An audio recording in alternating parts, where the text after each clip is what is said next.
It's a great honor and a privilege to introduce Dr. Martin Stern, MBE. We're here in your beautiful home in London. And Martin, you have really one of the most amazing stories about the Shoah, being saved in 2 camps, hidden child in Holland. It's just absolutely remarkable.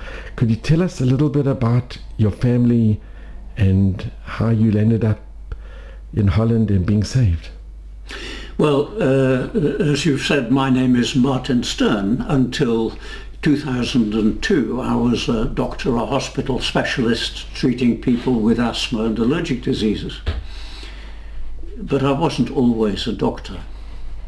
I was once a child. And when I was 5 years old, I was in Amsterdam at a school. It was 1944. It was Nazi-occupied Amsterdam.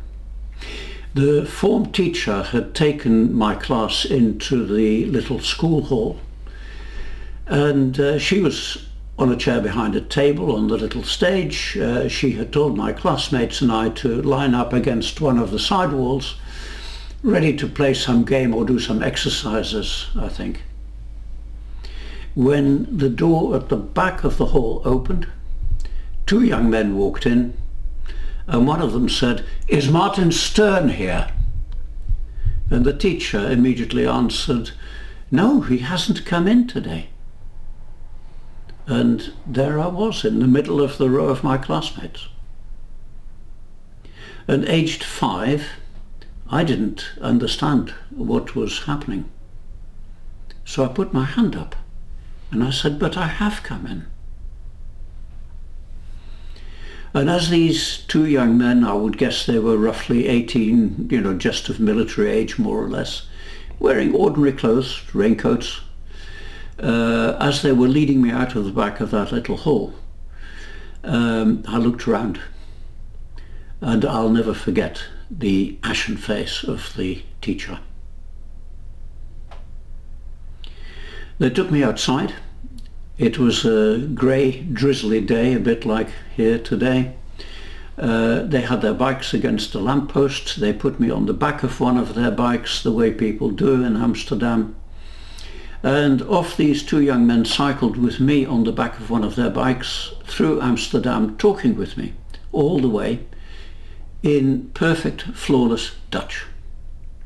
Now, it's always difficult for an adult to learn a foreign language perfectly without an accent, and Dutch is particularly difficult to pronounce well for German people. My parents had fled from the Netherlands and spoke Dutch with an accent, and they made mistakes. I had been born in the Netherlands and spoke Dutch like any Dutch 5-year-old. These guys were Dutch. We arrived at a big red brick building. I was marched up some steps into the building, up the stairs to the first floor, and guarded by a man made to wait outside a door, which eventually opened, and I was led into a large office, in the middle of which was one large desk, and behind the desk sat a man in a green military-style uniform, and he started asking me questions. By this stage, I'd got some questions. When can I go back to school? When can I go home? And the man sat up a little bit in his chair and half raised his arms, and he said he had his orders. That was not part of his job to answer those questions. His job evidently was to check that he'd caught the right little boy. It was almost as if this man in his military-style uniform was expecting me, a 5-year-old boy on the other side of his desk, to be considerate of him. And I reckon that he knew precisely what he was part of. That building is still there. It's a school. It had been a school. The Nazis just threw everybody out, and they used it as a holding center and interrogation center for people they arrested in Amsterdam and the surrounding district. It was also the headquarters of the secret police arm of the Nazi SS, called the SD, the Sicherheitsdienst, which was charged in Nazi-occupied Europe, amongst other things, with catching and deporting Jews. And in Central Europe, they were murdering Jews on an industrial scale. To become a member, you had to be a fanatical Nazi. In training, you were made more fanatical still. This guy in this big office with just one big desk in the middle, I now know it had been the headmaster's office. It was by far the biggest office in the building. He was not the most junior guy in the SD. He would have known precisely. As soon as he was satisfied he'd caught the right little boy, he ordered a man who'd been waiting by the door to take me out. So I was led into a school corridor, doors off each side, all shut, except one. And as I was led past this one open door, I could see through it into a smallish classroom. On the far wall was a map. In those days, no projectors, often maps on the walls of classrooms.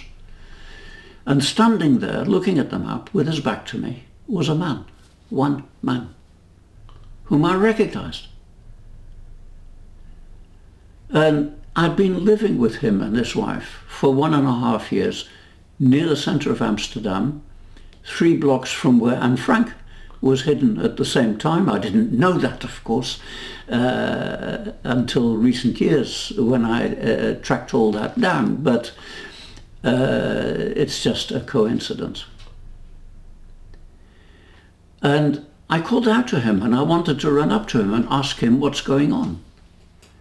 But I was grabbed by the collar and dragged away. That's all they wanted. They wanted me, a 5-year-old, to betray the fact that I knew him so well that I could recognize him from behind when I wasn't expecting to see him in that building, so that he, under interrogation, couldn't deny that he and his wife had been harboring for 1.5 years the little son of a Jew. So how did things get to that point? Well, my father was a Jew. He was born in Berlin in 1911. His father, my grandfather, with his brother and another man, owned a large clothing company in the fashion district of Berlin, which made and sold ladies' coats and dresses.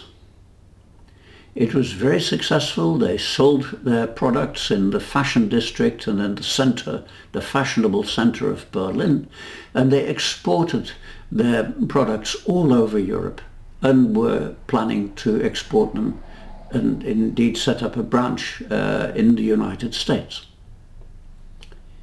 And they lived in a beautiful outlying district of Berlin called Nikolassee, near a lake and surrounded by forest and trees and very rich neighborhood, beautiful architect designed villa, large garden, and a house. The house was full of Chinese antiques which my grandmother loved and was expert in and good at choosing. And on the wall they had a Van Gogh and a Matisse and a Klimt and a Max Liebermann and other fine paintings. My dad, being born in 1911, was of course only 3 years old when the First World War broke out, so he was too little to be a soldier in the German army in the First World War. But he had a much older brother who was old enough and who was a soldier in the German army in the First World War. And for all I know, he may have shot British or French or American people in the trenches on the Western Front. He was a soldier.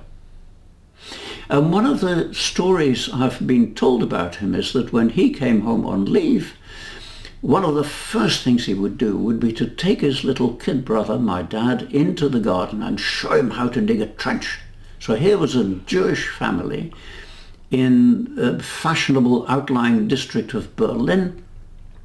Their oldest son was fighting for the Kaiser and for the fatherland, and he was teaching his little brother to be a good soldier too.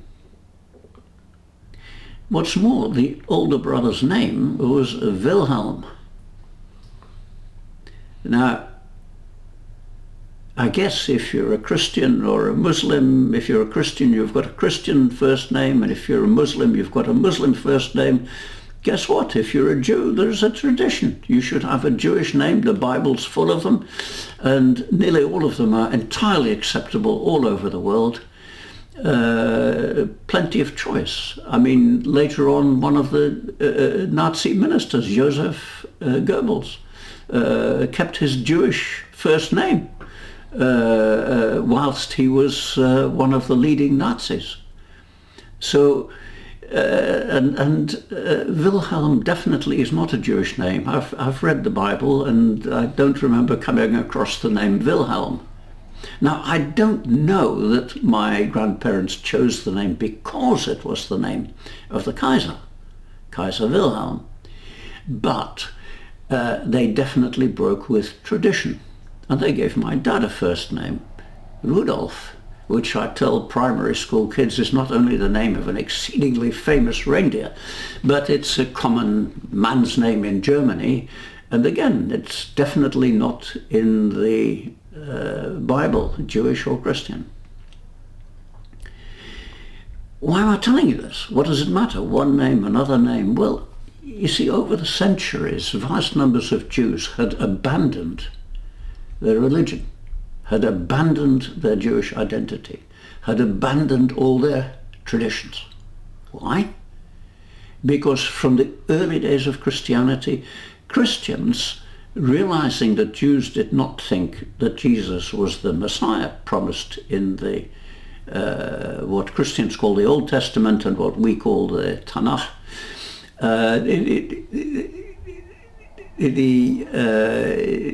so the Christians reasoned that because Jews did not accept that Jesus was the promised Messiah, therefore they could not be good people. And so they deserved to be treated badly, and what's more, they may have even thought that by treating Jews badly they would encourage them to convert to Christianity and save their souls for the afterlife. They probably thought they were, well, they almost certainly mostly thought they were doing a very good thing. Very important feature of people who do very bad things, that they live in the certain belief that they're doing something so good that it's worth killing people for it. So what my grandparents were doing was sending quite a message to their fellow Jews and to non-Jews that they were on this path of losing their Judaism. Well, a fat lot of good it did. Come 1933, January, after the democracy of the Weimar Republic had already failed, the German experienced politicians, in desperation, thought they would give Hitler a chance. And being experienced, clever politicians, they thought they would wind this rabble-rouser who had never held political office round their finger. What happened? You know, he wound them round his little finger. Very quickly, the originally mixed cabinet consisted only of Nazis or people who were prepared to support them. Politicians who opposed this too much landed in concentration camps, where horrific things were being done right at the beginning. Very quickly, laws started to be passed discriminating against Jews. At home, in fact upstairs, I've got a book of brief summaries of these laws, just a sentence or two. 2,000. Now, some of that large number is explained by the fact that Germany was a federal state. It consisted of different states and there was duplication of laws. But there weren't 2,000 states or anything like. And in fact, why 2000? Why such a round number? I think the explanation is the guy who wrote the book thought he'd better get his book published. Or, you know, he could have spent the rest of his life finding more. I think there were more than 2000. Very serious discriminatory laws against Jews. By this stage, my dad, of course, was no longer a little lad in short trousers. He was now a young architect, recently qualified. He became friends with another young architect, and not Jewish, and there was something different about her. Yes, her. A woman architect? At that time, that was new. She was fiercely anti-Nazi. A story I've been told about her is that she was on a crowded train in Nazi Germany before the start of the Second World War, with her little suitcase, finding her way through the gangway of the crowded carriage. The catch came loose, the lid flipped open, and the contents went all over the floor. And the contents were anti-Nazi leaflets. And the next person in the crowd was a Nazi Brandshirt, a member of the Sturmabteilung, the SA. The normal course of events would have been arrest and concentration camp. The concentration camps at the beginning were used mainly for opponents of the Nazis, people like her. But the story, as it was told to me by a friend of my parents, is that she was a good-looking young woman, and the Nazi Brandshirt just helped her put those leaflets back in the little suitcase and didn't say anything. If he'd not done that, you wouldn't be listening to me now. I would never have been conceived. She and my dad fell in love. They wanted to marry. But in 1935, the anti-Jewish laws were intensified with a set of laws called the Nuremberg laws, which did a number of things. First of all, they defined who was a Jew. Well, I guess if you're a Christian or a Muslim or a Hindu or a Buddhist or any other religion, the religious organization knows whether you are a member, whether you qualify, and whether you've done the right things. So it is for Judaism. And in Judaism, the rules are incredibly simple. If your mother is Jewish, you're a Jew. If your mother is not Jewish, you're not a Jew. Your father might be a rabbi, or he might be a Zoroastrian, for all it matters. It's very simple. Mother Jewish, child Jewish. That's it. You would have thought that even the Nazis could understand that. But Rabbi Hitler made his own rules. According to the Nuremberg laws,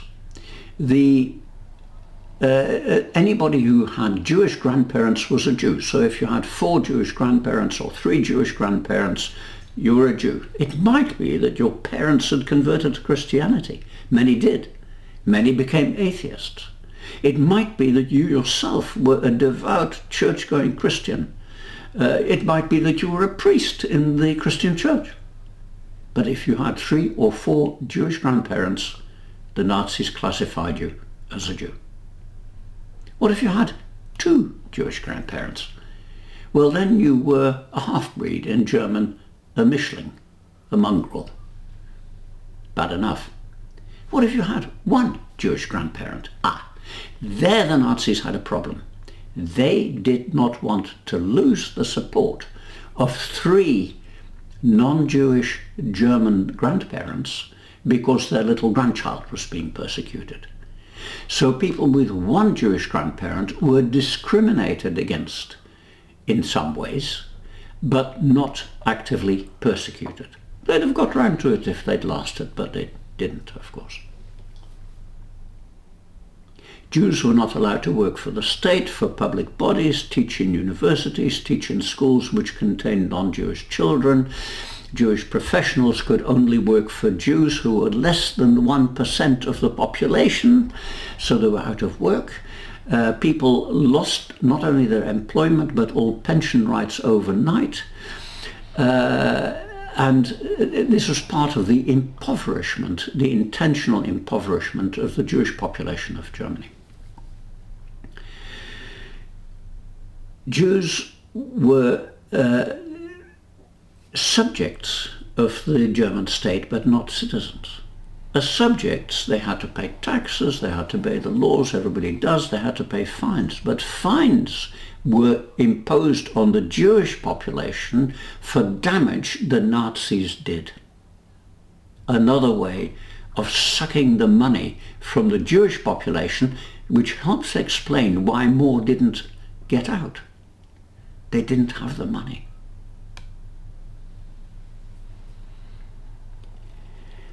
But as non-citizens, Jews had no rights. So when in November 1938, after a young Jew assassinated a member of the German embassy in Paris in retaliation for horrific things that had been done to his parents and many other German Jews of Polish origin, the Nazis arranged disorders all over Germany and all over Austria. All over Austria, never forget, Austria was worse than Germany. Hitler was an Austrian. He was quickly given German nationality to enable him to stand for election. There were disproportionately many Austrians amongst the top officers in the SS, and so on. All over those two countries, the homes, shops and businesses of Jews were invaded, looted, smashed, the occupants dragged out and horrifically abused on the streets and beaten up and murdered in some cases and dragged off to concentration camps in many other cases. And shop windows were smashed, so it's often referred to as the night of broken glass. And the police turned up all right and watched, because the Jews had no rights. And when on that same night hundreds of synagogues all over Germany, all over Austria, were burnt down, the fire brigade turned out and watched. If the flames threatened buildings that did not belong to Jews, they'd get the hoses out. But the Jews had no rights. And the Nuremberg laws made it illegal in Nazi Germany for a Jew and a non-Jew to marry. For that, people were arrested, paraded in public, and very publicly, conspicuously humiliated and thrown into concentration camps.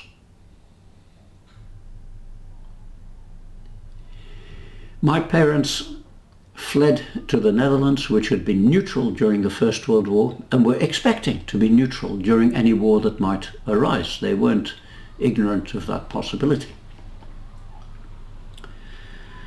The Dutch refused my parents' permission to marry. They applied German law, in other words Nazi law, to German immigrants before the Nazis invaded. My mum had to go and live in Brussels, in Belgium, until she was entitled to get married in Belgium under Belgian law, and that's where my parents married. They moved back to the Netherlands, where I was born. The Nazis, of course, didn't care whether the Netherlands thought they were neutral. They invaded. When it took them a bit longer than the couple of days they'd expected, they bombed the centre of Rotterdam. They had form. They had done it in Spain. They had done it in Poland. They knew how to systematically bomb cities to produce the maximum deaths and prevent rescue and fire brigades from working properly. They had a system. And the Dutch surrendered. And the Nazis walked in. Very quickly, anti-Jewish discriminatory laws started to be applied in the Netherlands. Now, they already had these 2,000 plus laws by this stage. In Germany, in Austria, in what had been Czechoslovakia, in Poland. All they needed to do was to fill a lorry with crates full of documents of these laws in German, drive them across the frontier to Holland. Dutch is a very similar language to German. Pronunciation might be a problem, but the written languages are terribly similar. And Holland is full of people who can translate from German to Dutch in their sleep, just about. It would have been easy, but they didn't do it that way. They introduced these discriminatory laws one by one by one. They weren't mindless thugs. They had minds all right. They knew what they were doing.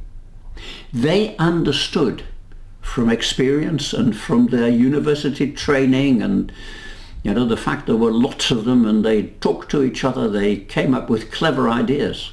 They understood perfectly well that if you do it that way, people's response is, well, this is terrible, it's just been announced that from tomorrow I can't get on a tram. But, yesterday I couldn't go to the cinema, I couldn't go to a park, I could only shop between 3 and 5 in the afternoon, and then only at certain shops. It's all terrible, but we're still alive, we survived, this is one more restriction. And so the Jews in the Netherlands allowed themselves to have their rights and freedoms sliced away, salami tactics, slice by slice, until 3/4 of them were left with one freedom: the freedom to step forward into a gas chamber in Poland.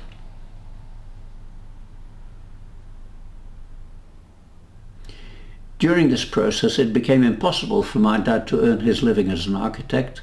He started making wooden toys in the basement of our flat. And when my mum took me down to show me what he was doing, here were these beautiful wooden toys with the paint and the varnish drying on a ledge. There was a window, it was a semi-basement, it was a window looking up to street level. And I was 3, I wanted to play with them. And they had to be very fierce with me to stop me touching them, because they had to be perfect to be sold. And then my dad disappeared. And no matter how much I asked my mum, she wouldn't tell me where he was. And then my mum stopped me playing with other kids on the street. Television didn't exist until after the Second World War in the Netherlands.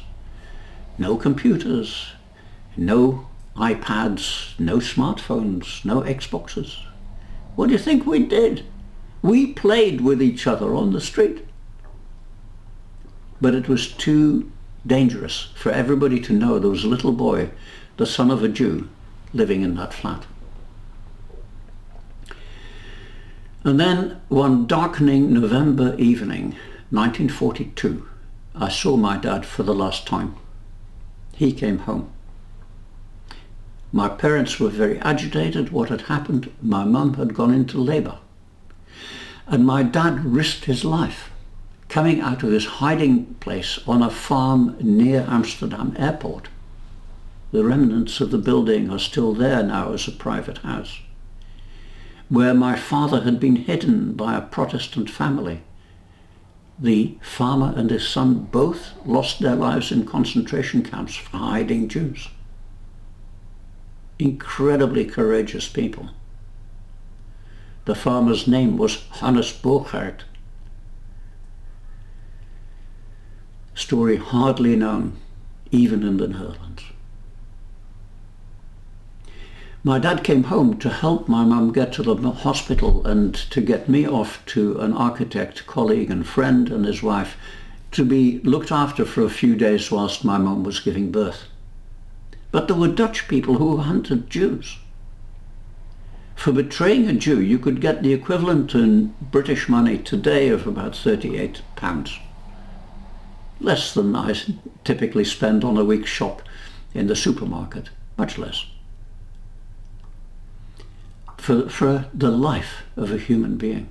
All it would have taken would have been for somebody else in the street to spot my dad down below in the street, pick up the phone to the local Dutch police station and say, "I've just seen a Jew on the street, Mr. Stern. Come quickly and you'll get him." And he could have collected his £38. And if they betrayed a family, of course it starts to add up, and there might be a bike going free, or a living room, a dining table, or a gramophone. I mean, the Jews were not going to need those where they were going, were they? People made a bit of a living out of that. Now, the farm where my father was hidden was very much part of the Dutch resistance. One of the main things the Dutch resistance did was to spread information.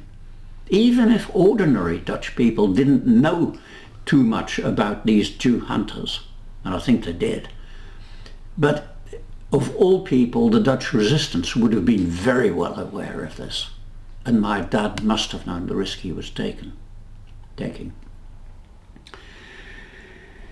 Well, so my sister was born. Somebody in the hospital didn't wash their hands. My mum got an infection and she died of it. So there was my baby sister, newborn, with no mother, dad not able to look after her.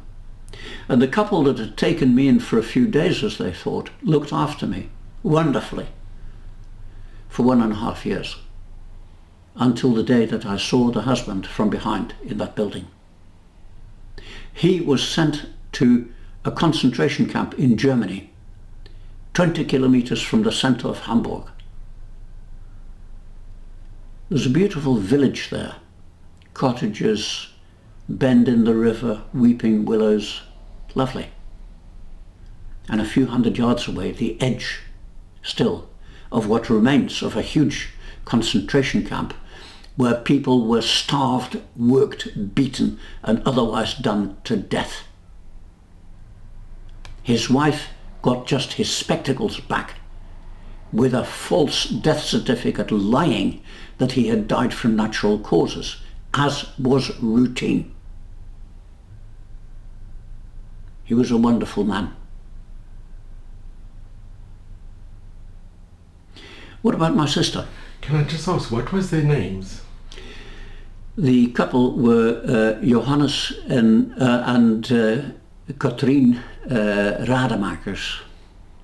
Rademakers was their name. And they lived on the Rozengracht, number 185, first floor, within sight of the church next to the Anne Frank house, easy sight of that church next to the Anne Frank house.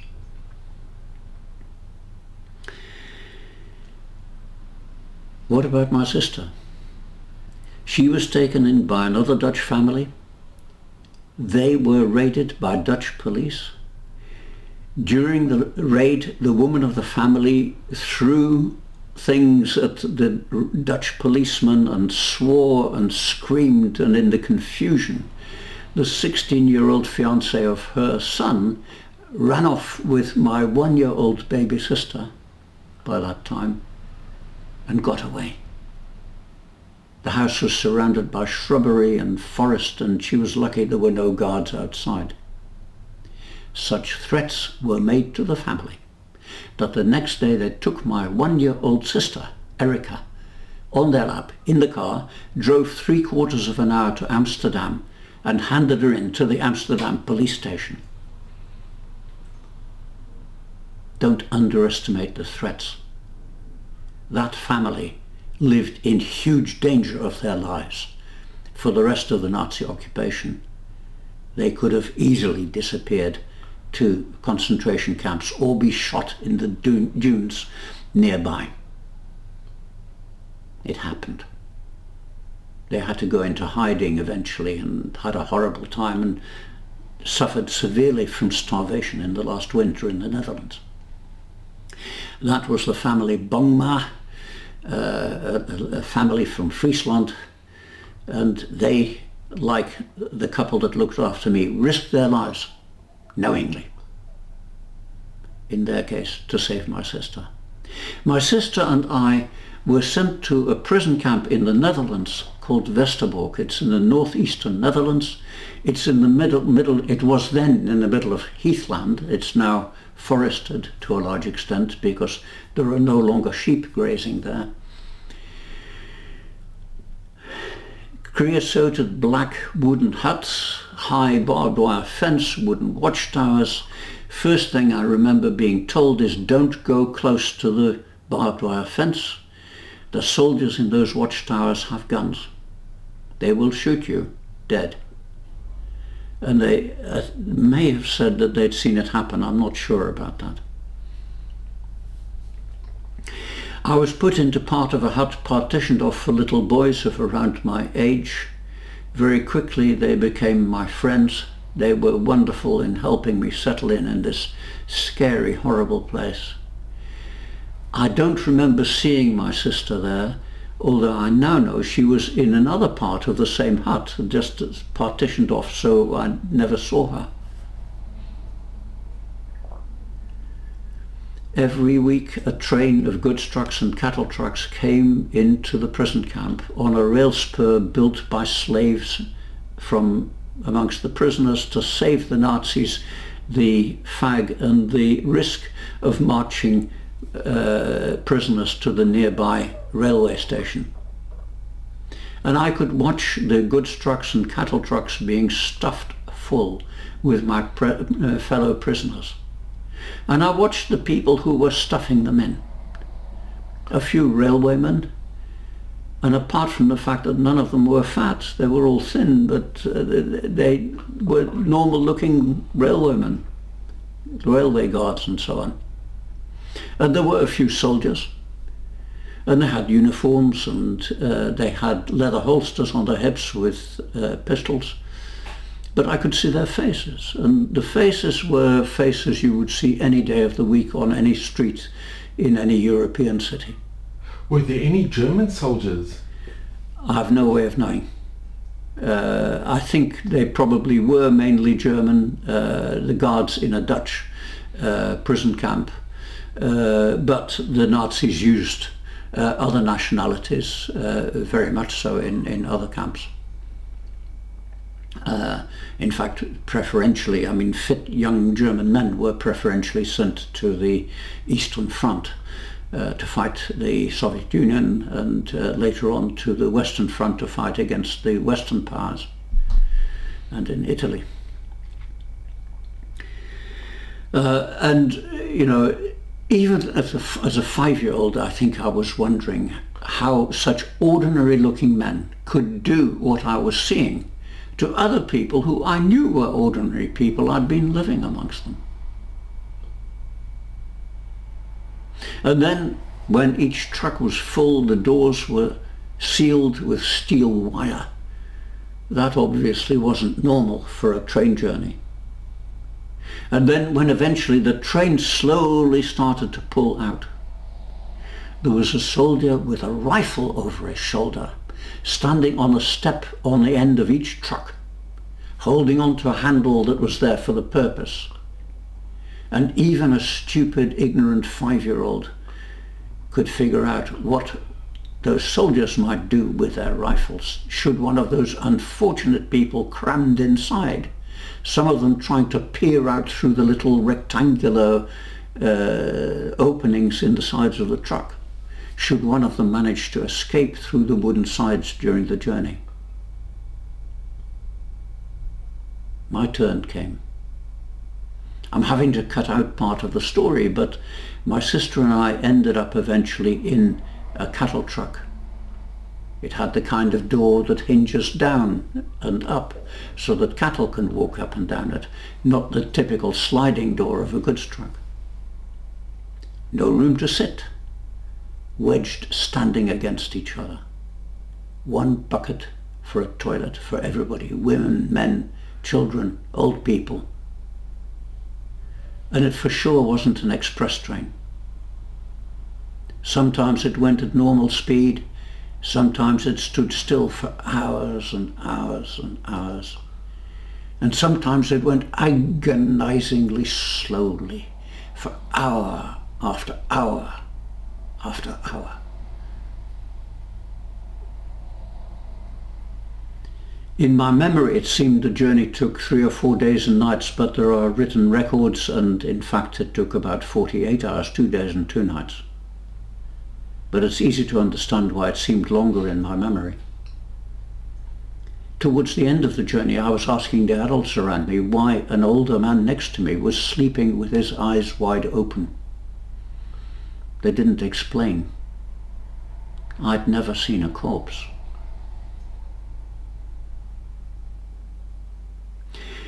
Most of those trains had a board hanging on the side stating the destination: Auschwitz, Sobibor. If I'd been on one of those, I wouldn't be here.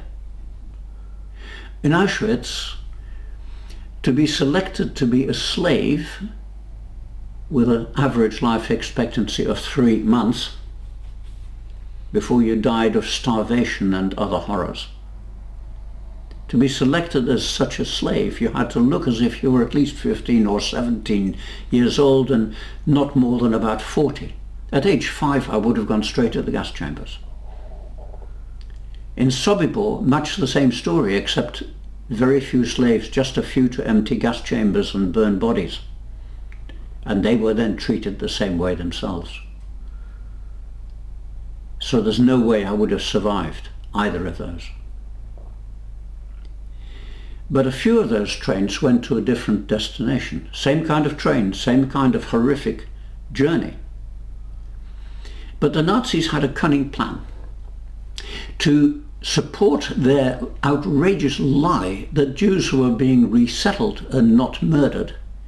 They emptied a Czech town north of Prague and populated it with Jews who had connections in the outside world, either family outside, or they were well known because they were musicians or professors or religious leaders or cultural figures, film stars, film directors.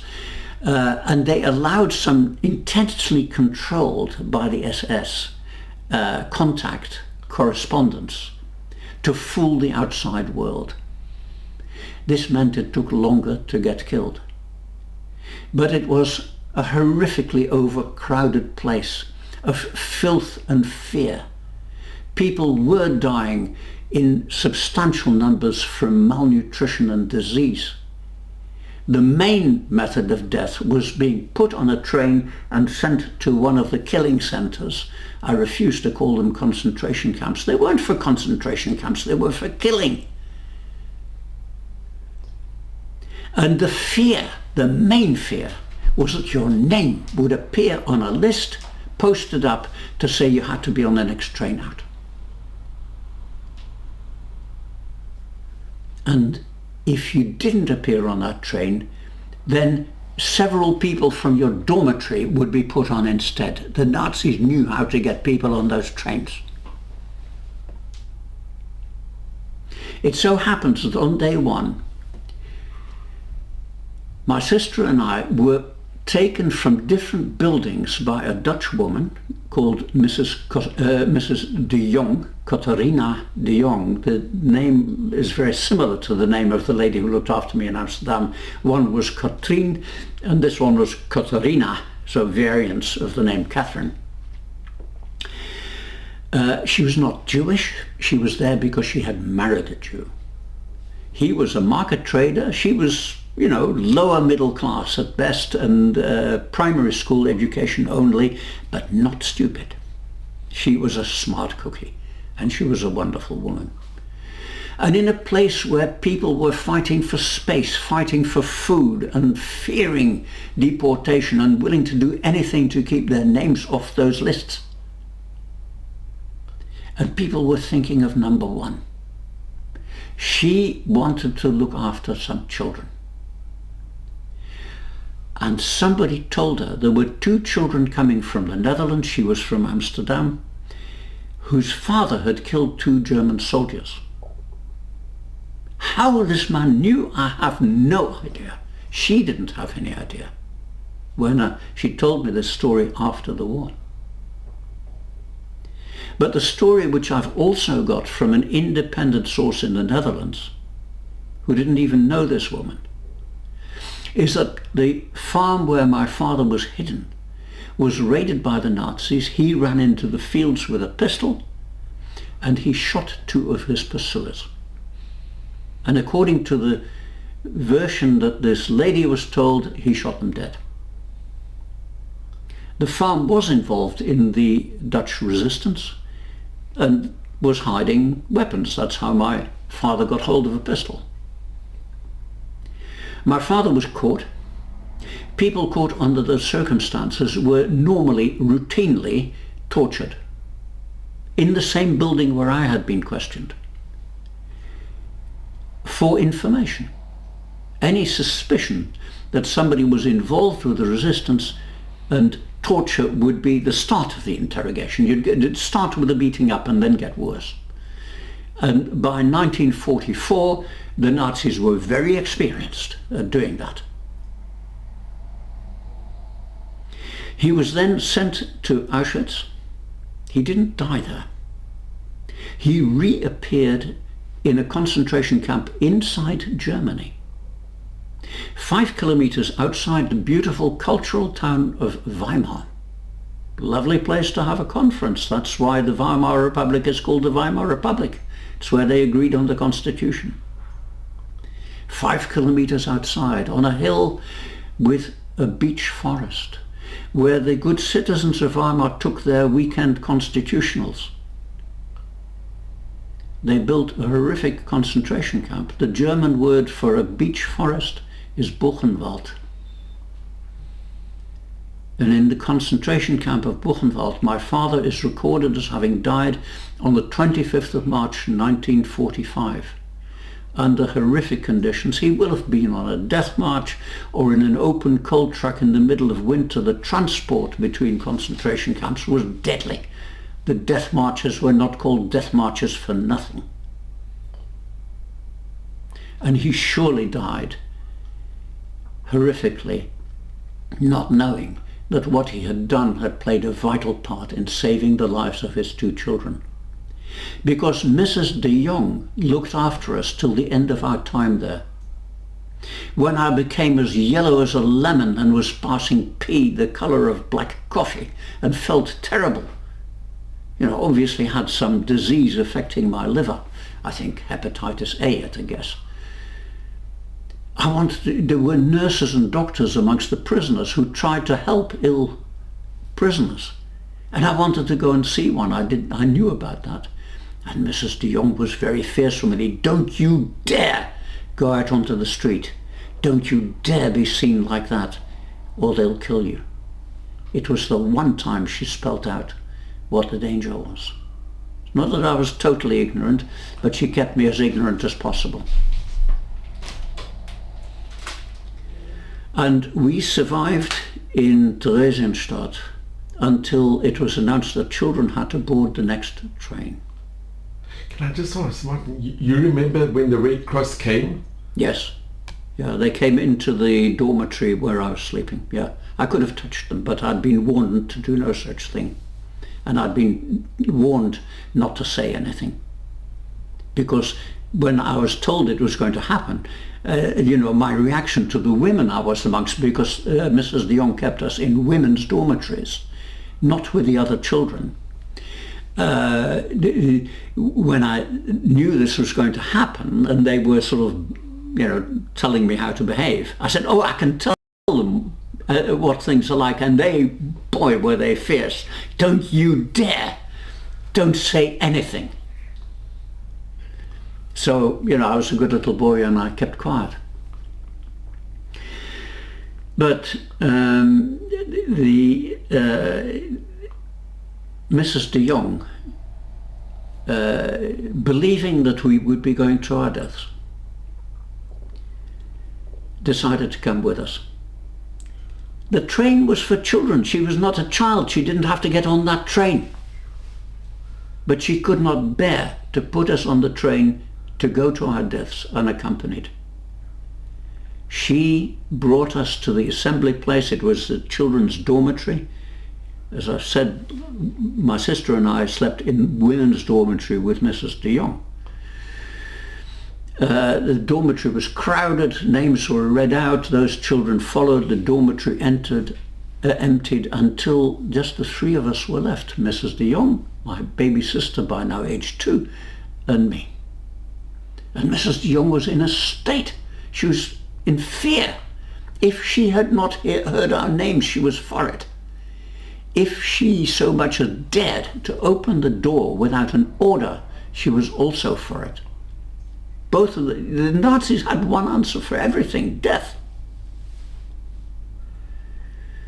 So we stayed there for hours. Eventually, in great fear, she did open the door and crept out. The train had left. Why our names were not called, I don't know. That train went to Auschwitz. Those children were gassed. I believe that by taking us from amongst other children and keeping us in women's dormitories, Mrs. de Jong caused the Nazi machine to slip a cog. And the list was probably the list of children in the children's building where the children were. Our being looked after by an unrelated adult was completely irregular. And so my guess is that that was one of the many ways in which she saved our lives. And we made it back to the Netherlands after a horrific journey back. It was no fun, even after the Nazis capitulated. But there's more to tell, but I'm going to stop there. And thank you for listening. So Martin, I just have to ask you, if the tables were turned, I don't know if you've thought about, I'm sure you have, if you were put in the position that the families that endangered their lives and the lives of their families to save you and your sister, what would you do? Or what would someone do? I was a doctor. And in medicine, you are continually having conversations with patients who tell you, if I ended up in such and such a situation, I wouldn't want to live. They tell you how they would react to a situation they've never been in. It inevitably happens that some of them end up in that situation. That's usually why that conversation has taken place. What they've said has no predictive value over how they behave. In my present life, I try to learn about psychology. One of the things you learn very quickly is that we human beings are absolutely terrible at explaining correctly why we do things and predicting how we would react to a situation we've not been in. And it's terrible. I hope I would do the right thing. But the only honest answer is, I don't know. And you don't know either. That's my experience. You know, these people are extraordinary. They knowingly risked their lives. And many, their lives were given, they were killed for doing it. Yes, Johannes Rademakers died for looking after me.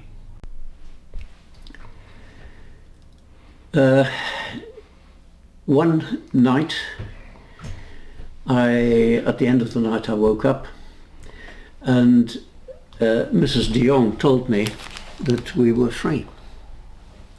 The Soviet army had passed through Teresienstadt, Teresien. I didn't see them because I was confined to the dormitory. And by the time I was allowed out in the morning, they'd gone. But Mrs. de Jong had been out during the night. I think she had been embracing and kissing some of the Soviet soldiers, and I wouldn't blame her. I felt very upset that she hadn't woken me up and got me outdoors to see this happening. She did give me a large compass, you know, a direction-finding compass from one of the Soviet vehicles. It was broken, and one of the Soviet soldiers had given it to her because she had told him, you know, maybe they had German in common or something like that, I don't know. She had told him that she was looking after a little boy, and he gave her this broken army compass, quite a big thing, for me to play with. And so I was very upset with Mrs. de Jong.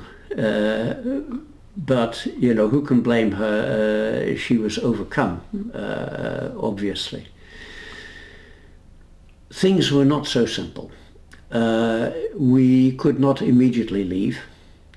First of all, there was an epidemic of typhus in Teresienstadt. Towards the end of our time in Teresienstadt, prisoners from other death camps and labor camps were transferred to Teresienstadt, and they carried this louse-transmitted disease. Of course, we had lice. I don't know that I had them, because you can have lice without being aware of it. We also had fleas, and are certainly aware of those.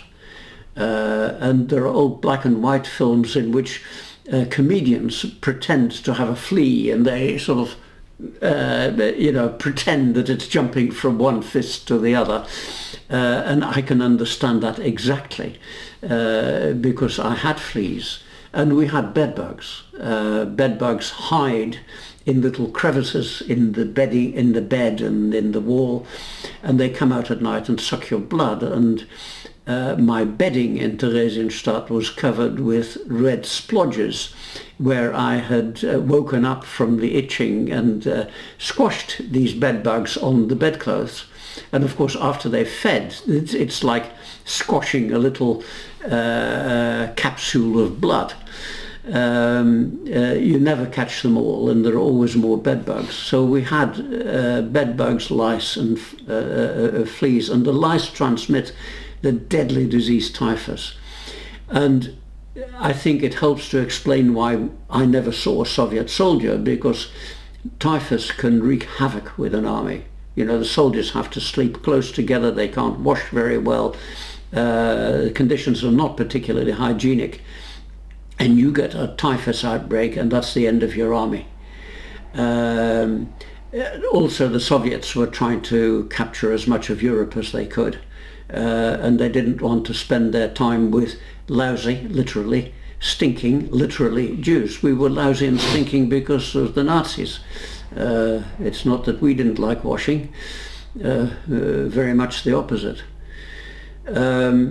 So first of all, that epidemic had to be brought under control by killing the lice with DDT, copious quantities of DDT.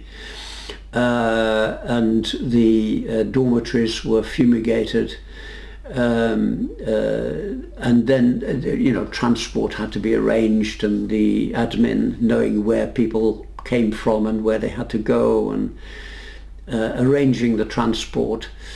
And then after a few weeks, the Teresienstadt was liberated on the 8th to the 9th of May 45, and we arrived back in the Netherlands on the 17th of June 1945, and most of that time was spent in Teresienstadt. The journey back took a few days and nights. I don't know exactly how long. And it was a horrible journey. Crowded trains, I think probably still cattle trucks, some of the journey, not as bad as the journey to Teresienstadt, but still terrible. Sleeping overnight in all sorts of crazy places. Some of the nighttime travel was in army lorries. Because Mrs. de Jong had my 2-year-old sister Erica with her, she was allowed to sit in the driver's cab next to the driver, whereas I was with the adults in the back of the lorry, adult men. And one morning Mrs. de Jong came to me in terrible confusion. My sister had fallen out of the lorry during the night. What had happened was that as the convoy was travelling during the night, Mrs. de Jong fell asleep with my sister on her lap. This is the day before, decades before seatbelts were invented. Seatbelts in an army lorry don't make me laugh, and she fell asleep against the door opened, and my sister rolled off her lap onto the road as the convoy of lorries was moving during the night. The lorry stopped and she found my sister, and I went to see my sister after Mrs. de Jong told me this, and I didn't know I was going to be a doctor, but I examined my sister from head to toe, and all she had was a few very superficial abrasions of her skin. I mean, almost nothing. It's a miracle. Yeah, incredible. She could have so easily died on the way back, so easily. You can imagine how Mrs. de Jong felt. And then later on we stayed overnight in the craziest places. One was a sort of empty chateau. It was, you know, all in a mess, but we slept there in some sort of dormitory. On another occasion we slept in what I think must have been a prison camp. You know, wooden huts and barbed wire fence. The only thing is the gate was open. I could walk out, and so I did. And outside the fence I found a circular black object on the ground, and I bent over to pick it up, and I heard screaming behind me. And I looked round, and 3 or 4 little boys of about my age came running to me like I've never seen anybody run before or since. And when they got to me, they explained what a landmine was. I mean, I could have... It's another miracle. I could have been blown sky high, yeah. Yeah. I was only 6. Big mind, small boy. There wouldn't have been much left. I mean, I laugh about it now, but it really was not funny. Then finally a horrible journey on one of the rivers, probably the Rhine, at the bottom of one of these big Rhine barges they're used for transporting sand and vegetables and coal. And we were in the bottom. It was like a slave ship, and it stank like you wouldn't believe. This was the middle of summer. There was one small opening to the fresh air, but you know, we had washed a bit on the way back, but not, you know, it stank. It stank horribly. It was, from time to time I was like to go and stand near this open hatch to get a little bit of fresh air, but it was really not funny at all. Oh, the other thing is, earlier during the journey, the lorry stopped and we were unloaded, and we were told to go for a shower. By this stage the women had all heard about the gas chambers, and they absolutely refused to have a shower. You know, they thought it might be a trick to get them gassed. Even though we were in the hands of American soldiers at this stage.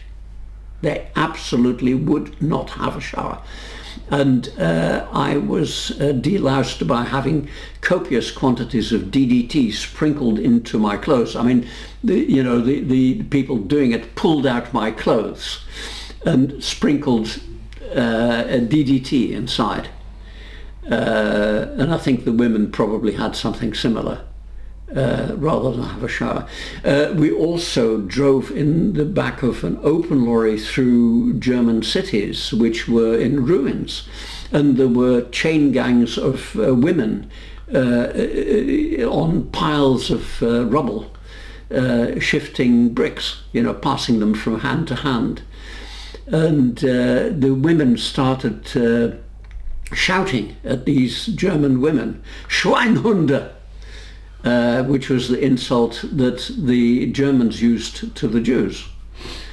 And I'm still ashamed of that. It means pig dog, and you know, I think it's an insult, because what dog has ever done anything as bad as that, or what pig has ever done anything as bad as that? It's an insult to these animals. But you know, there you are. And then we got back to the Netherlands in one of these barges, you know, up the ladder and onto the quayside, and there was the family that had looked after my sister. They had been notified by the Red Cross that we were arriving. We went home with Mrs. de Jong. We spent one night in her flat in central Amsterdam, one of the canal side, typical sort of scene that people know of Amsterdam. And we were then taken away from her by the family that had looked after my sister, who then refused further contact between Mrs. de Jong and us. And it broke Mrs. de Jong's heart, and it broke mine too. Erica, they spoilt rotten, and I do mean spoilt, and I do mean rotten, which is not good. Caused her problems for the rest of her life. In the 1980s, I managed to track down Mrs. de Jong again, and I still loved her, and I still love her memory. Mrs. de Jong had breast cancer by that time. She died of that not terribly long after. So, I'm so ashamed of that, because, contact was broken off very thoroughly. It was in the end only with the help of the Netherlands Red Cross that managed to find her and re-establish contact. It must have been a very emotional meeting when you saw her. Oh. She lived in Zandvoort, which is a seaside town sort of holiday town in the Netherlands. One time I arrived and she was watching television. She was watching, it was during the Ethiopian famine, and she was trying to think what she could do for the starving children in Ethiopia. She was still the same person. And there was also another funny incident where she was making a cup of tea and she started whistling. So, okay, old lady, I mean, she'd been a young woman when she was looking after us. But now she was an old lady, widowed and living in a flat in this seaside town. So, okay, old Biddy whistling. What the hell? Oh no. She was whistling a melody which was played over loudspeakers in Teresienstadt. Teresienstadt was inspected by the Red Cross.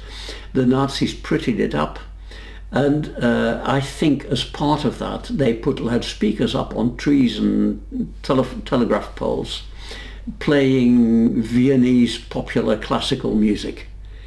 And the melody she was whistling was one of the melodies that was played again and again. And I told her, and I think she was testing me out in case I was an imposter. Because there's one famous case of a guy who pretended to be a Holocaust survivor, and he was a fraud. He was angling for the sympathy and the fame.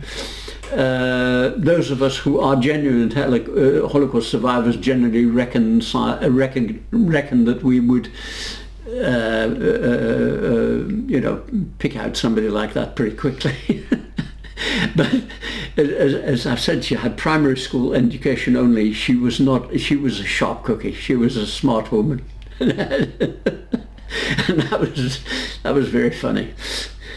Did she know that it wasn't your doing, that the lack of communication? That you had nothing to do there with it was out of your hands? She understood it perfectly well, yeah. It was very clear. I mean, look, one of the things I've learned through all this is people are not good or bad. Everybody is both. And you find extreme combinations in individual people who do very bad things and who also do very good things. These people had put their lives on the line to look after my sister. But they did this horrible, disgusting thing. Alexander Solzhenitsyn. The line between good and evil runs through every human heart, including yours and mine. And there are very sharp examples of that. The same person being very good and very bad in different circumstances, in different aspects of their lives. Yeah. So, things. It wasn't over when it was over. It's very easy to think that you know, we were liberated by the Allies and we lived happily ever after. Oh no. It was very traumatic, both for my sister and for myself, and for other Holocaust survivors. You have to deal with the consequences. You no longer have your own parents. You're being looked after by other people who are not always acting in your own best interest. I was moved from family to family to family. You know, this was not good under those circumstances. Each time it was harder. Each time, the longer I lived with those families, the more there was mutual acclimatization, and you got to love each other. But initially, you're in a strange environment. You're not regarded as really part of the family. It's not so easy. And sometimes it's horrible. I mean, I used to like crying in bed at night, and for a very good reason.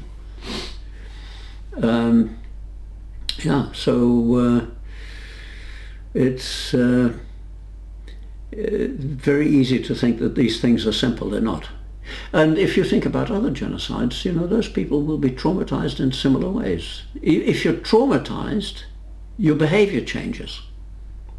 If your behavior hasn't changed, you're not traumatized. People who are not traumatized don't like abnormal behavior. So there's a vicious circle. Because you've been traumatized, you have a difficult life, because you don't fit well into the normal life of people who have not had those experiences. You know,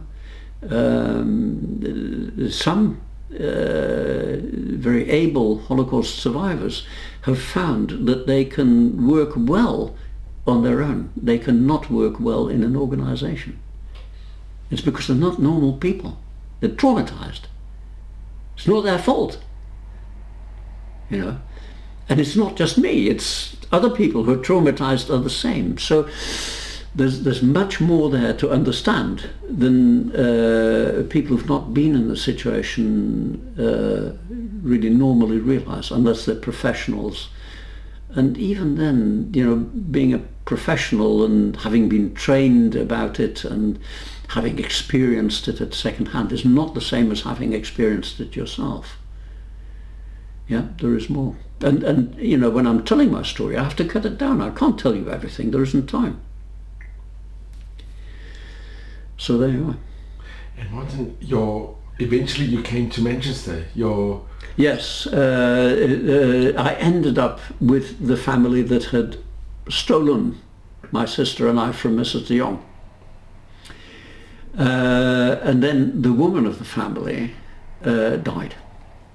And we had blood relatives in Manchester, my father's sister, my aunt, and her family, and my grandmother, my father's mother.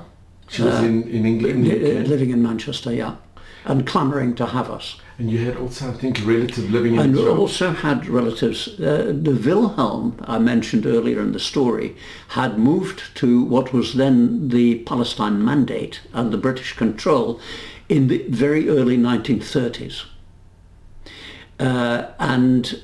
With his wife and two daughters, and they had a son there. That is now a large, flourishing, very fine family. Incidentally, none of them intended to do the slightest bit of harm to a Muslim or an Arab.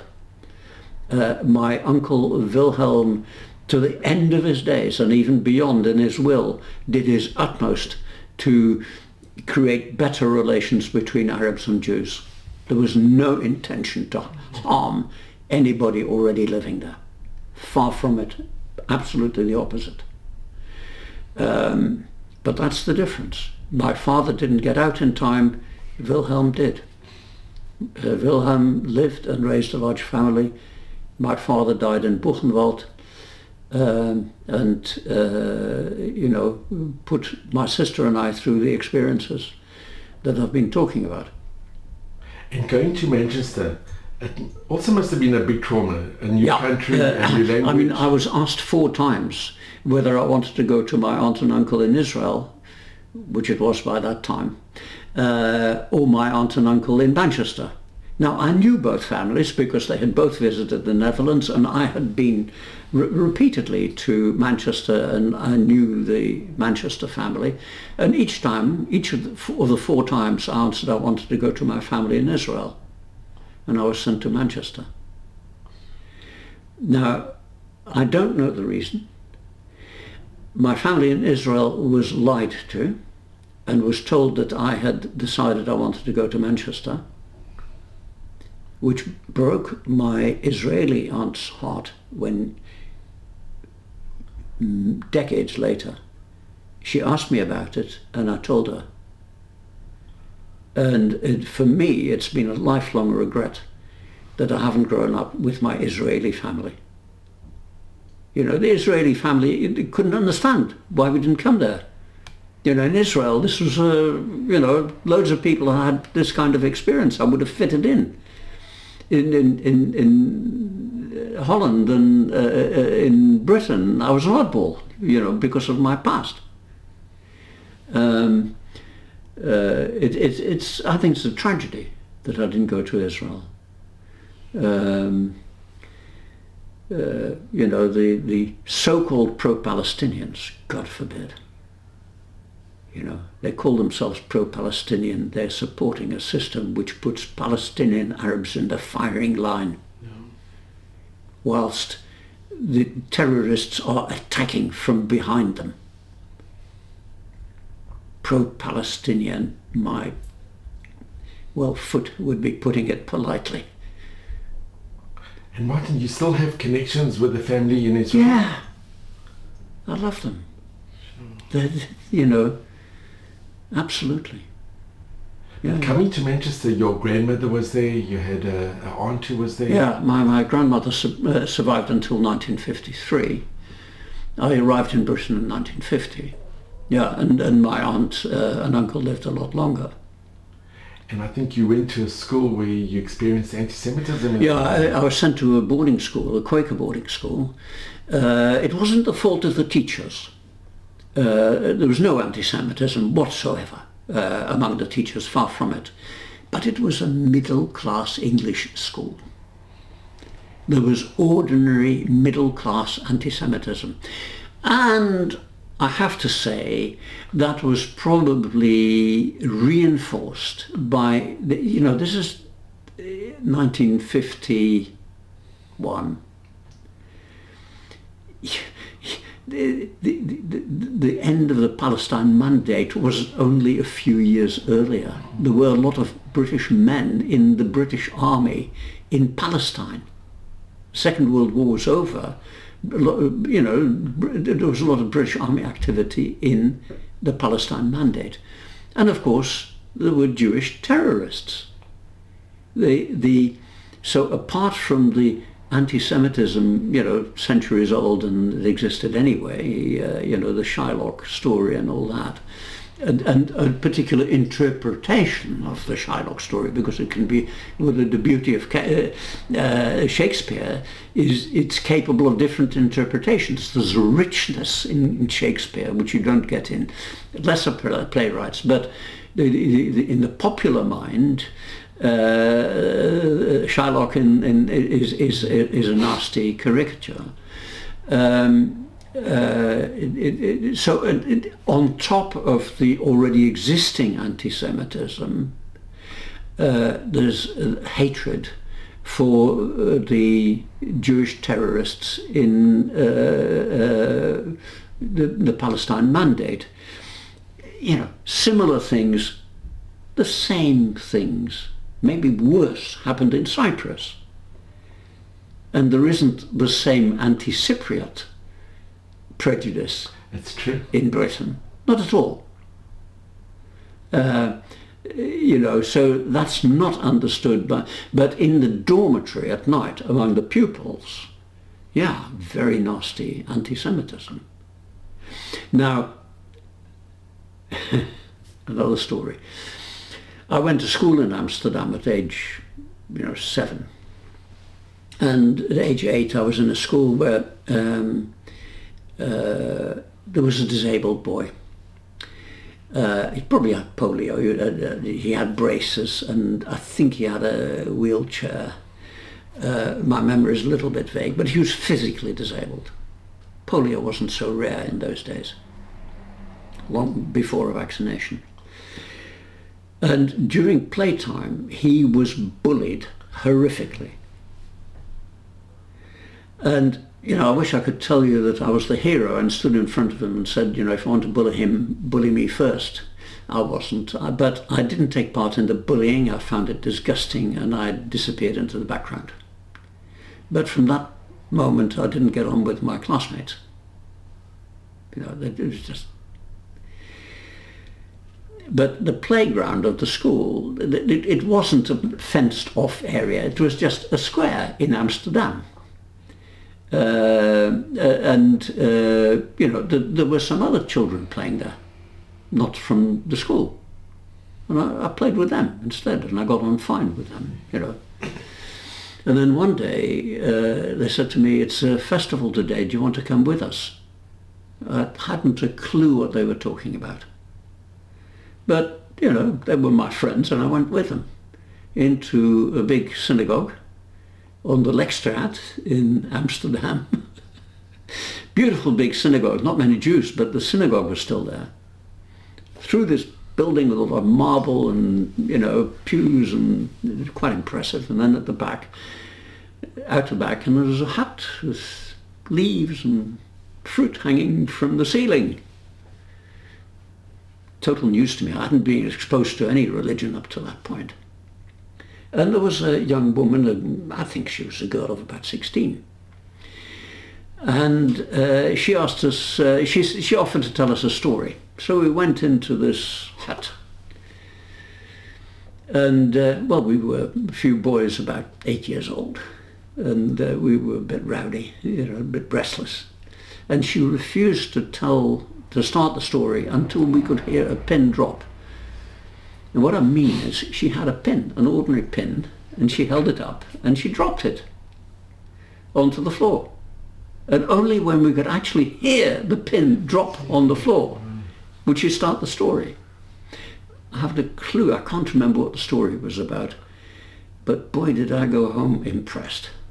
I had no idea that this was Sukkot. I didn't know what Sukkot was. And over dinner, I explained to the couple that was looking after me there, in the Merwedeplein, by the way, the same square where Anne Frank lived before she went into hiding. Opposite side of the square, but exactly the same square. And I played on the same paving stones there as Anne Frank will have played on years earlier. And I explained I wanted to be brought up as a Jew. And over dinner, the husband explained to me that if I did that, then after my death I would burn in eternal hellfire. I'm not joking. And how old are you here? You were still so young. They never went to church, except, if they were going to somebody else's wedding or something like that. They never prayed, they never did anything religious. But that's how he'd been brought up, by his family, to believe that, or by the schooling system or whatever education he'd had. People, you can't blame people, they act according to their belief. I mean, these days we have Islamists, they're only doing what they've been taught. So I was given a Christian upbringing. So when I arrived in Britain, to my Jewish family in Manchester, where, I think my uncle sort of felt, what were these two Christian children doing in his nice Jewish family? And I went to this Christian boarding school. And so I didn't regard myself as a Jew by that time. But I didn't take part in the bullying of the 6 Jewish boys in the school. I couldn't tell you how many Quaker children there were in the school, but I knew how many Jews there were because they were bullied. And everybody knew. because that was the mindset. But because I didn't join in, I got asked, "Are you a Jew?" And to say that I wasn't stuck in my throat under those circumstances. And from that point, I got treated the same way. Probably not as badly as the others, but, touch of the same thing.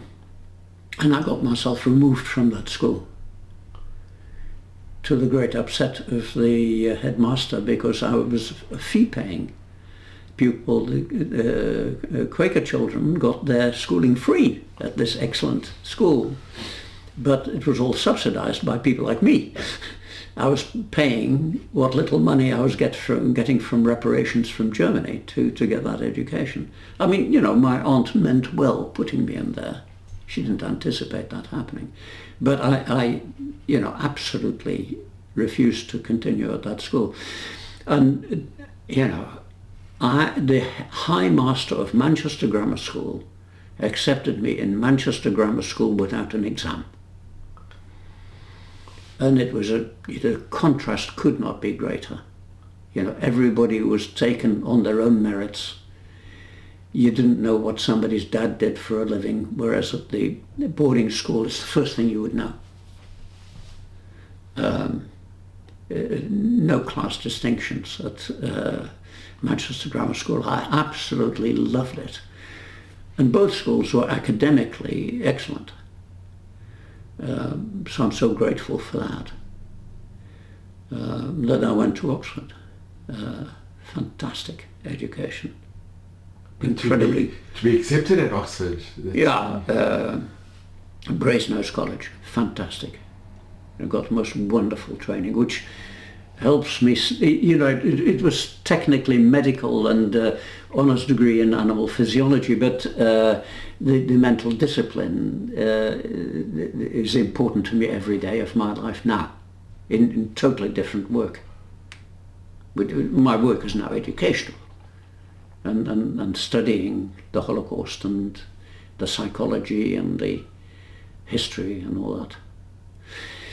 So that's the story. And then you specialised in immunology and...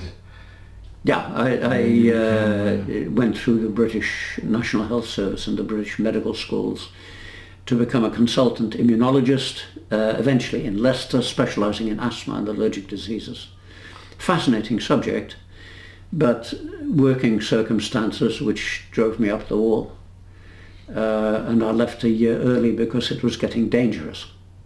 Things would inevitably go wrong. And I didn't want to be standing up in court defending the indefensible. Because as consultant I would carry responsibility, even if the thing went wrong, only because the working circumstances were totally inappropriate. But you're happy you chose that profession? You're happy... Looking back, you well, yes. I mean, the work itself, I mean, it's a fantastic thing to do, but I have no great love for the National Health Service and for the academic people around me. I mean, academia in general, it's quite different. I mean, the University of Leicester, the non-medical part, I enjoyed. Fantastic. And the academic life in Oxford, oh boy. It's fantastic. Huge blessing to be exposed to that. But look, I mean, in the health service, you've got a system where you've got, it's essentially, you're putting a bunch of rats in a bag and giving them insufficient food. I mean, you're putting a lot of ambitious doctors, very able doctors together and putting them in circumstances where facilities are inadequate and they have to fight over them. Not good. But it's amazing that many survivors went into the health professions, into social services. I'm familiar with that. Yes. I mean, first of all, Jews tend to go into... technically, I'm not a Jew because my mother wasn't Jewish. But in every other respect, you might as well count me as a Jew, and I went to shul this morning. one of the few members of the congregation who did. I'm by far and away the most religious person in the sense of Judaism in my family. And in the synagogue here, I'm ridiculously minimal compared to a lot of the men, and who can do things that I couldn't begin to do. But I'm way more religious than the least religious people in the synagogue. So I'm somewhere on the spectrum.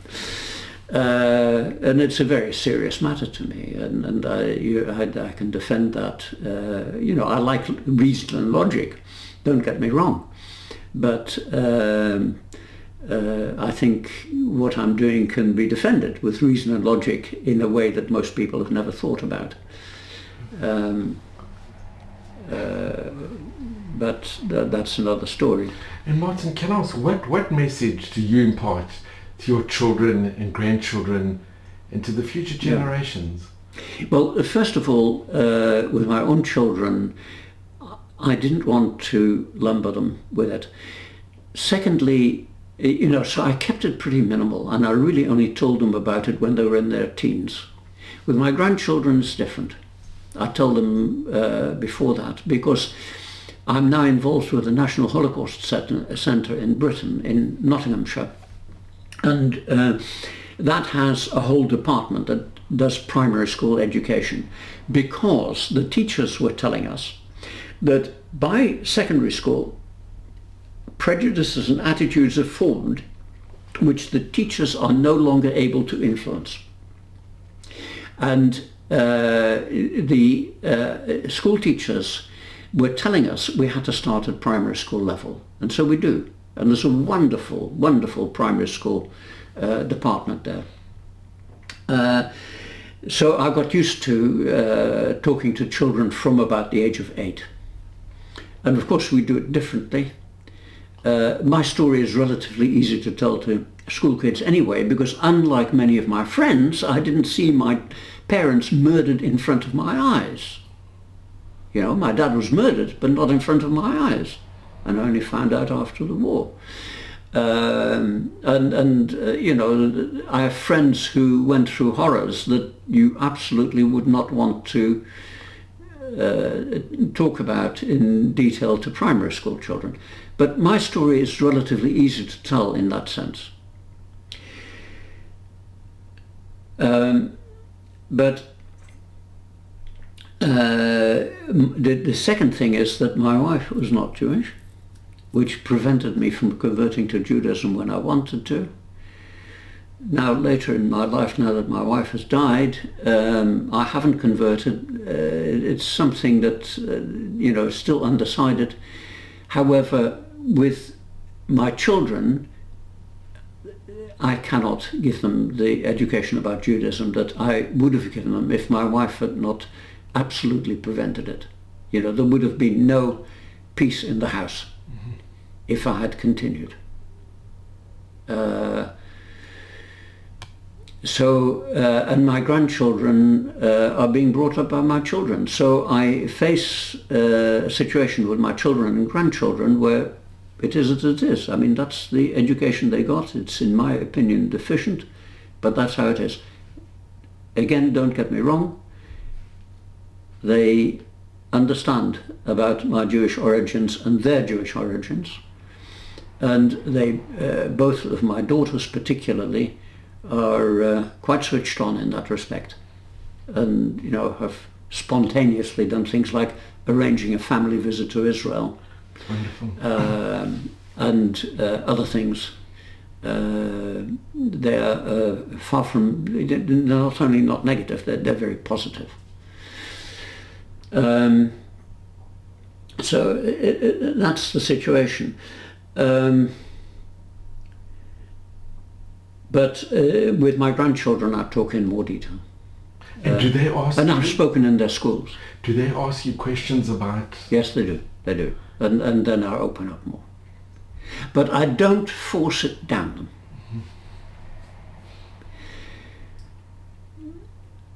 However, when I talk to primary school children at the National Holocaust Centre, after I've given my talk And after we've had questions, I offer to tell them another story.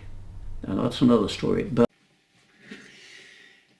when I've given a talk at primary schools and taken questions, I often ask, do you want me to tell you a story? And they never remember that I've just told them one, but they always say yes. A few years ago, when I was still living in Leicester,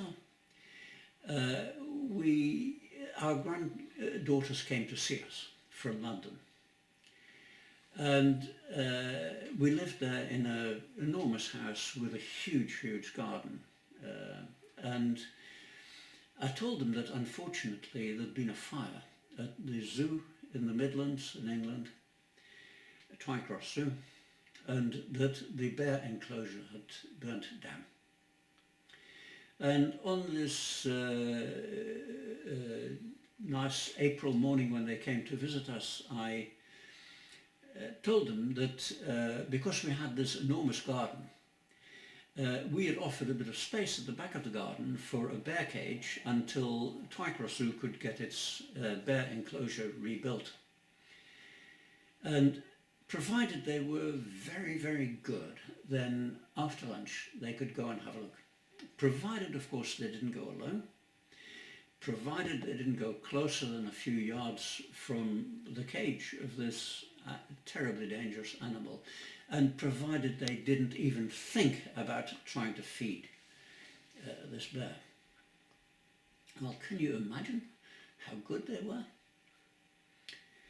And after lunch, off they went in the April sunshine up the garden path.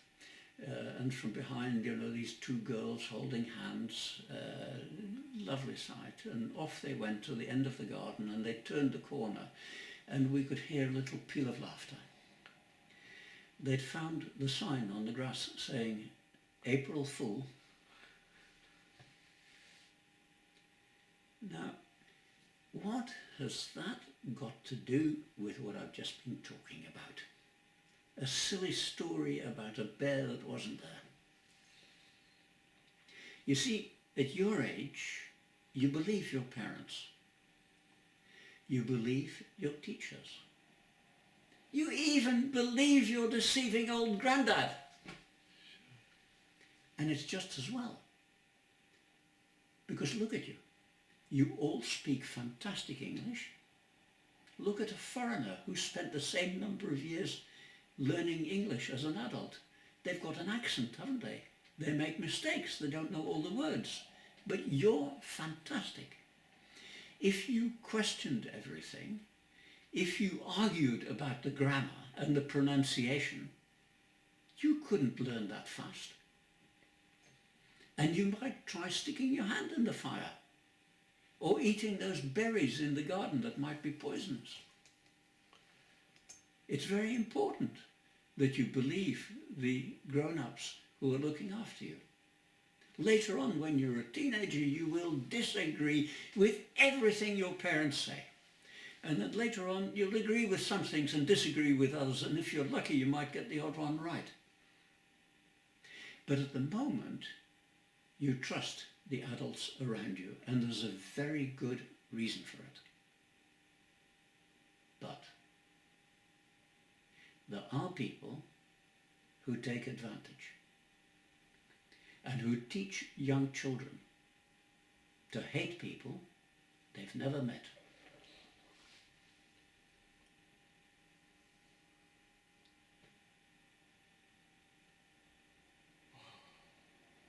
That is so powerful, and it is so true. Well, at first when I started telling that story, the teachers at the National Holocaust said, you've done it, but you're not telling another story. That is and very quickly, if I forgot to do it, they'd ask me. Actually, there's more to that than meets the eye immediately. Because a lot of my study is, why do people do such things, the psychology and sociology, anthropology and other ologies. just concerned with human behaviour. And all the evidence is that although the leaders of these horrific genocides, Hitler, Stalin, Pol Pot, Mao Zedong, the list goes on, they're all paranoid. They are all abnormal people. They do not have normal personalities. They're not mad in the sense of being psychotic, but they are abnormal. However, if you're talking about the guards in Auschwitz, using the whip, or sprinkling the Zyklon B into the gas chamber, the overwhelming evidence is they're not mad. They start off psychologically normal. And the evidence is that afterwards, by and large, they go back into society and nobody can distinguish them from the other psychologically normal people around them. So that raises the question of what is it about perfectly normal people that makes them behave like that. And in fact, in the SS, people who were considered mad by their colleagues or psychologically wonky were thrown out. They didn't want to work with somebody who was, in their view, bonkers. Right? So probably the SS was psychologically more than usually normal. So I then, in talks to school kids, I talk about the mechanisms. What is it that the characteristics we all have in our minds that make us behave in that kind of way. And I have a series of examples. Now this story with children, with primary school children, it's not laying it on heavy like that. It is starting very simply, but it is planting the idea that a perfectly normal feature of a normal person's mind can make them vulnerable to being brought up as a bigot. There's a beautiful picture of a black child and a white child, and these are babies that have never been taught to hate each other. They've just grown up with each other. But if you're taught to hate each other, or if you're taught to show the difference, it changes the whole equation. It changes the whole dynamics. And what it is that I and you and I and people like us, they're better than the others. That's it's which is a very natural. It actually built into us to be prejudiced in our own favour, but if it's developed, everything that's gone wrong is due to these other people. You end up with massacres and genocides. Yeah. It's like showing the scapegoat. That's the. Yeah. I mean, Martin, you could show this. You have a most beautiful picture of your father. Yeah. How did this picture survive? Well, there were boxes of black and white photographs in shoe boxes. I've no doubt that this picture, well, it may have been taken even in Berlin. So this is a picture of my father.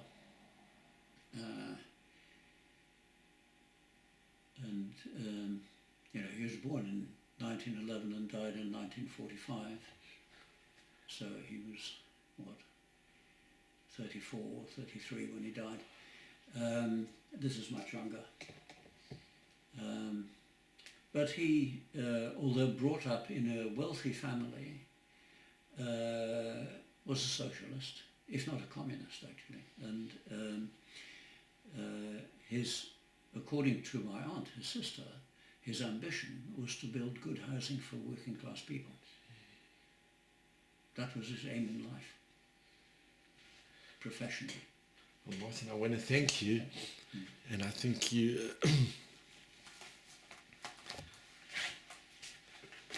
Martin, I must just tell you, this has been for me one of the most incredible encounters, if I can call it that. Well, I mean, It's look, just been amazing. You've seen Marla, I mean, she's fantastic. I know, but Martin, your story is so... It's full of, you write, and I've read it, that your story is like unlocking a combination... Yeah, but by accident. Yeah. But it's not by accident. No, it isn't.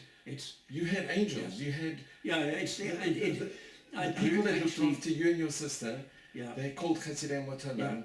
Yeah. They are on a plane that we can't even comprehend. Yeah. Knowing that they were endangering their lives and the lives of their families, and they did. Yeah. And in fact, when this comes up at presentations, I absolutely resist the word luck. It's all... It was the actions of adults done by choice, and boy, were they making a choice. It's the most amazing choice that they did. It's not luck, it's what they did. We call it also Mina Shamayim. It was all meant to be. It was... and people ask me, do I think I survived, because of some, special merit? Absolutely not. You had amazing people that were that prepared to sacrifice not only their lives but the lives of their families. Yeah, I mean, my little friends in Westerbork, they were a fantastic bunch. They're little boys, and they will have gone up in smoke. Well, I just think that your story is filled with so many miracles and so many amazing, unbelievable people that you had a guardian angel, you had a sister. The other side of it is that unless you had a lot of very unlikely things happening one after the other, you wouldn't survive. Well, not only did you survive, you thrived, and you became a medical not unscathed Oxford graduate, and it really is another. But still, you brought up a family. And meeting you, for me, there are no words. My youngest daughter is CEO of Universities UK, which is the body that represents the 142 British universities. Amazing, sure. And she goes to them all, and she represents them all to government and things like that. I just want to thank you from the bottom of my heart. I am so grateful to you. And you should just have only, we say, mazel and bracha and nachas from your family. And you are an example, and I really mean this, that we should all strive to emulate. You are exceptional. Not everybody can do this. But Martin, you are exceptional, and you should just continue doing the incredibly vital work that you do. I'm doing my best. But not everybody is capable of doing it the way I do it. I think it's just phenomenal, and it's so vital. And whoever watches this, really, and I really believe this, they won't be the same after they watch this, because hearing your story, it touches the soul. It really does, and I'm so grateful to you. But we've got a hell of a problem since the 7th of October last year. It's coming up for the schools are saying it's too political. Well, and the demand for school talks has plummeted for all the organisations that are doing it. Well, you should continue, and I think whoever watches this, and it's important people do watch this, your message is so profound, and I'm so grateful to you. Yeah. Thank you so much. Well, this is what I work at. When you're not here, I sit in that chair reading stuff. Because every day I discover what an idiot I was the day before. In a never-ending cycle. Not an idiot. You are just, in my view, you are just phenomenal, and I'm really grateful to you. Yeah. Thank you so much. And you should only have really all of Hashem's blessings. Really, I'm so grateful, Martin. You are an exception. Well, I'm aware of that. And I'm making, I might be the last left standing, as it were, telling the story. And it's a huge responsibility, which I'm very, very aware of. And also, all the way there are traps lots of oversimplification waiting for you. And how do we deal with this stupidity that people who think they're doing the right thing, supporting the poor Palestinians, 90% of whom don't like Hamas in respect of the way it's governing them, and why should they? But they do like what Hamas has done to Israel. We're living in very difficult times. Poor innocent Palestinians. Do I think it was right to bomb Dresden? Yes. It's a horrible thing. There were totally innocent people, as wonderful as my mother, who married a German girl who chose to marry a Jew in 1938, left the country of her birth to do it, and then went, to live in Belgium to get round the legal obstacle. And on her deathbed was being pressured by Nazi officers to divorce my father and refused. As she was lying there with a fatal womb infection. What a woman, There were people like her under the bombs as well. But was it the right thing to do? To bomb Dresden? Yes. It's not easy. I haven't shown you upstairs, at the top of the stairs, I've got a t-shirt. To every complex problem there is a simple answer, it says. On the back it says, and it is wrong. Gee. Martin, thank you so much. Yeah.